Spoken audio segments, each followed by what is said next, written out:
Okay, so I have a hard time with a certain word, and this is a word we often hear when it comes to different Latino, Latina, Latine, Latinx things. And esa palabra, that word is heritage. Maybe you also have a complicated relationship with this word.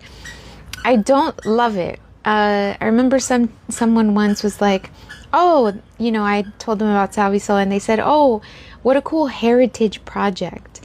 And I thought it sounded awkward to me because I thought, like, heritage, this isn't something that's like in so far out of reach for me. Like I am Salvadoreña. I feel like it's almost like heritage is on one side, cultural practice is on the other.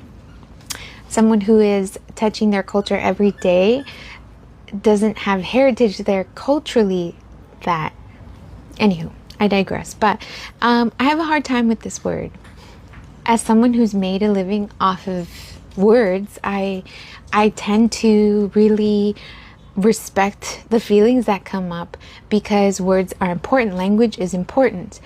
And so I was recently quoted in an article written by Vlad Santos as to why the Salvadoran community should be boycotting the Heritage Nights at the Dodgers.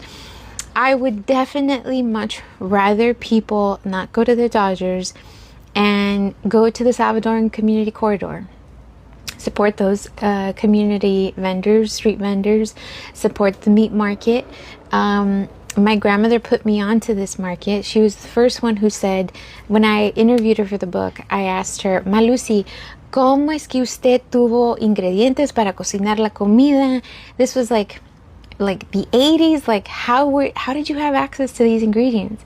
And she was like, bien ligerito. She said, fui a la Vermont. Y la Vermont, ahí tenían el turco, and they had all these ingredients, and they had all these types of access points. So I think the question is, do you want to be somebody who has heritage, or do you want to choose who you become? And that person that you are choosing to become is someone who is so rooted in their culture that you are practicing your culture every day. It's not something you visit. It's not something you need a sports team in your hometown to tell you, hey, this is who you are. Wear a jersey. You need to do that work for yourself. You cannot do it through a heritage night. You cannot do it even through a trip to the homeland.